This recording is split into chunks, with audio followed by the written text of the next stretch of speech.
back to the 10 Commandments of Leadership. I am your host, Tim Alston. I am a leadership strategist.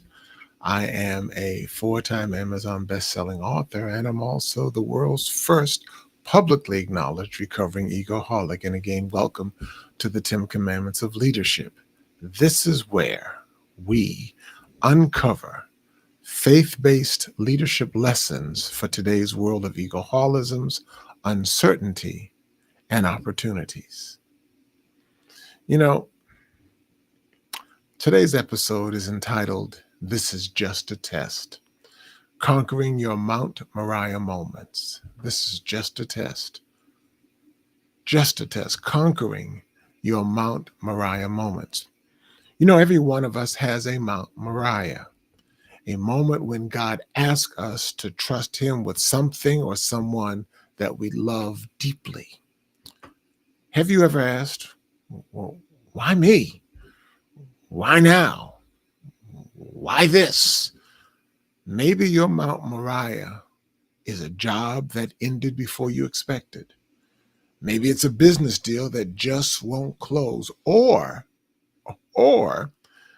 maybe it's an opportunity that appeared out of nowhere, such as a yes that caught you totally off guard. Totally off guard.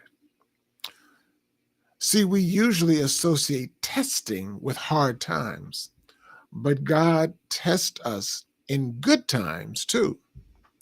He tests how we handle both trials and triumphs because both reveal the condition of our hearts. Both trials and triumphs, they reveal the conditions of our heart.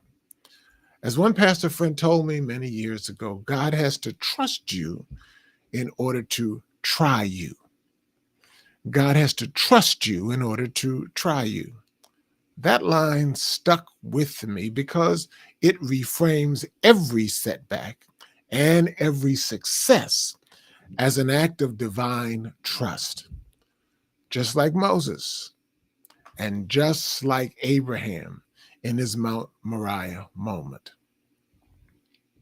In the Bible's Genesis chapter 22 and verse 2, God told Abraham, take your son, your only son, whom you love, and sacrifice him. Now, think about that for a second. Isaac wasn't just Abraham's son. Isaac was the promised future. He was that miracle child, and yet God asked Abraham to give him up.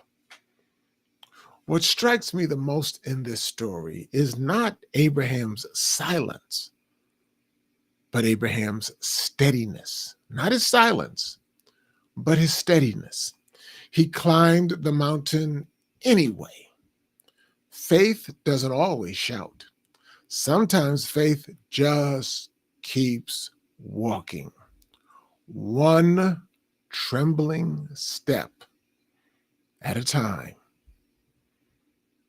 L.B. Cowman wrote in Streams in the Desert that Abraham's faith grew not by giant leaps, but by one small step, one test, one obedience, one lesson at a time. And that's what makes him, and that's what made him, the father of the faithful.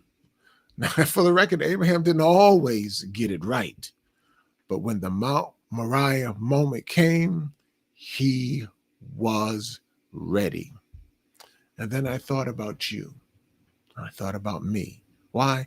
Because the test is personal. Here's something that I've learned through my own seasons of testing. God personalizes our trials and personalizes our triumphs. You don't receive my test and I don't receive yours. Each trial and each triumph is tailor-made and monogrammed with your spiritual initials.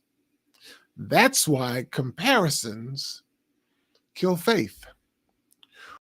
When we look sideways to the left and to the in comparison, we miss what God is doing in us, which is straight ahead. Your tests may be public. Mine may be private. but both are crafted to reveal the same question. How much do we trust the one who gave us the gift in the first place? The Lord knows the exact timing, intensity, and purpose of every challenge. He knows when to tighten the pressure and also when to provide the relief and the release. There are no wasted experiences with God. Each trial is preparation, and each triumph is confirmation. Now, here's a leadership twist for you. We're tested just as much by praise as we are by pain, as much by triumph as by trials. Can you and I stay humble when the world applauds us? Think about it. Can we remain faithful when success seems to validate us more than obedience does? Remember Job's words in the Bible. The Lord gave and the Lord taketh away. Blessed be the name of the Lord. That's not resignation. That's revelation.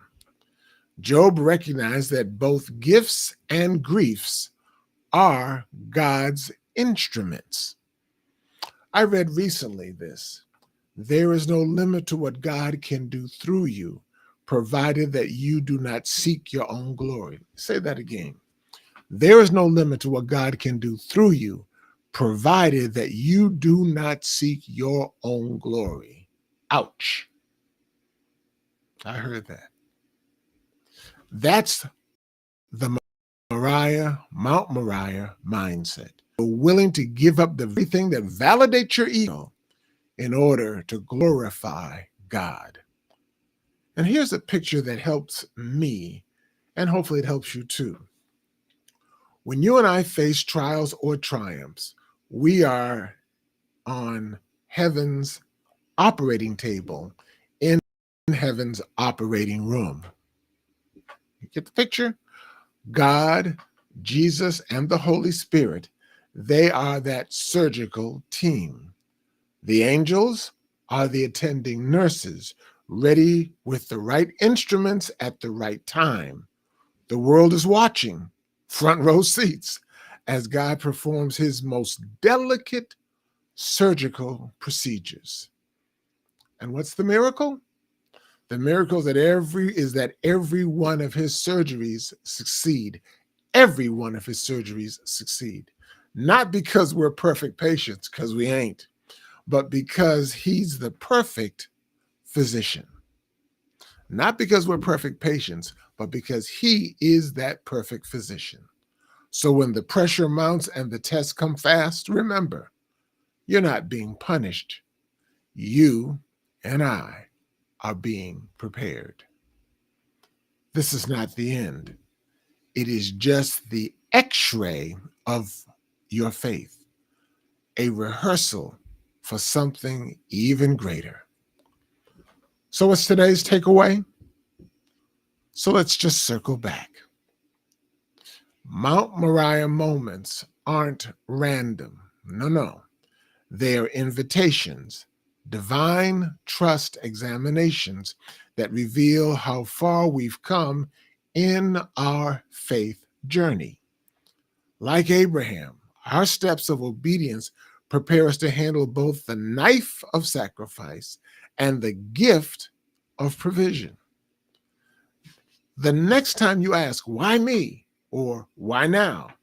Try answering yourself this way. Why not me?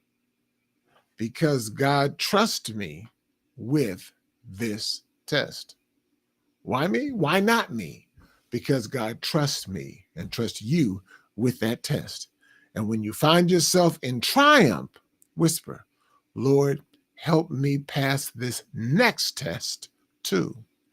Lord, help me pass this next test too. Whether in pain or in praise, remember, every test carries your initials, and every victory carries his glory. So, my friends, don't quit on your Mount Moriah. Instead, climb it, because what feels like a test today becomes tomorrow's testimony. I like that. What feels like a test today will become tomorrow's testimony. I'm Tim Alston, and you've been experiencing the 10 commandments of leadership.